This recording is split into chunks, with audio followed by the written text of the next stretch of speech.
This is more of a biographical sketch.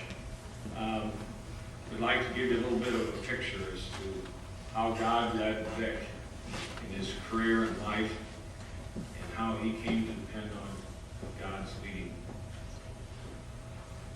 We grew up observing how God and his inspired people took care of our family in so many ways.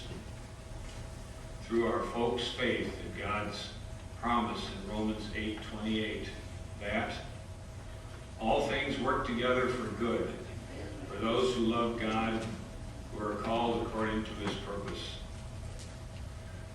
Victor, being the oldest sibling, knew he had to get on with his life's choices when he graduated from high school in 1957. Part of this preparation was to buy a used 1946 Pontiac in preparation for leaving home. Here's Vic's own words on how God opened doors for a job and a start in college. Finishing high school, I knew we were poor, if only in monetary terms. With 7 brothers and sisters, I realized I'd better find a way to support my college education. A singing group from Finley College came to our church, and I found out they were all working at Eastman Kodak in Finley. I went and applied and got accepted on the evening shift. So, immediately put in an application to the college and started some summer classes. Then, I, Jonathan, arrived at Finley College 2 years after Victor entered. Because of Victor's good work habits and reputation for solid employment, his word got me my first college life job. It was at a pizzeria shop where he worked part-time but not working at Eastman Kodak. Later, because I was Victor's brother, both Brother Dave and I easily got jobs at Eastman Kodak in Finley. It was at Finley College that I learned of Victor's intense focus on his life's calling and career. I learned firsthand of it when the resident dorm mother asked me upon arrival if I was like my brother Vic.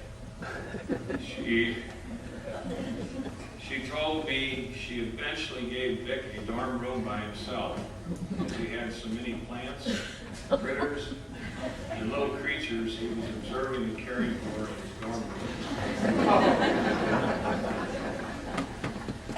You see, Vic had a passion for discovering life's mysteries and processes, which is so important in helping to make eventually a good medical doctor. It was this way all the way through college, his interest in discovering the mysteries of living things. And he worked for a time as an assistant to the Finley College biology professor.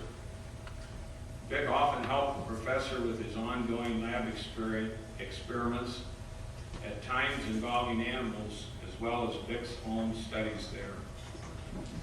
Sometimes having critters around to study or as pets got out of hand. At one apartment Vic rented with college friends, his large assortment of hamsters got out of their cage. The hamsters were eventually found downstairs, very hungry, and eating the landlord's rugs up for food. I imagine Vic's rent went up after that episode. I know the attitude of the landlord did. During Victor's college medical school years, here's how God opened doors for his medical experiences and training. This is in Vic's own words, the following. I was fortunate to get a job at the hospital in Finley. I worked as an orderly, and another pre-med student and I covered the night labs, and I covered the autopsies. This was a real break for me, for when I applied to the Ohio State School of Medicine, the pathologist who did the autopsies was also on the staff at the medical school and put in a recommendation for me. I figured if God wanted me to be a doctor, then he had to get me in. If not, I was off the hook. I went to Ohio State for an interview on a Friday, and when I got back to Finley that Sunday evening, there was an acceptance letter in my mailbox.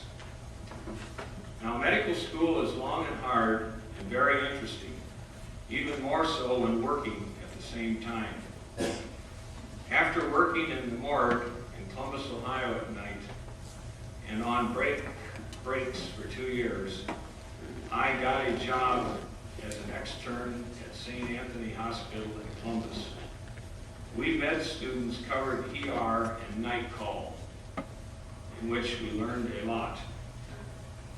The St. Anthony Hospital medical director had done his internship in Honolulu, Hawaii, so I applied there and was accepted for my medical internship. The war in Vietnam was heating up, and all the new doctors were being drafted to serve. So, after the year of internship in Hawaii, it was off to Vietnam as a medical captain in the Army. Then another year at a base in Texas, and then back to Honolulu for surgical residency. Victor worked in surgery in Vietnam, as well as helping treat Vietnamese locals in the U.S.'s pacification program at the time. This last job gave him his first real experiences treating the very poor, eventually often the focus of his missionary career in Bangladesh in the 1970s and Haiti afterward. I was closest to Victor in adulthood the years we were both at Binkley College. I can truly say that in those and subsequent years, I never had the mental concept that Vic would ever ultimately fail at anything he did. Vic's faith in God's calling in his life, Vic's sense of a purpose-driven life, and a firm confidence in God's hand of destiny for him always seemed to be there in his life. So on a word of personal note, well done, Brother Vic.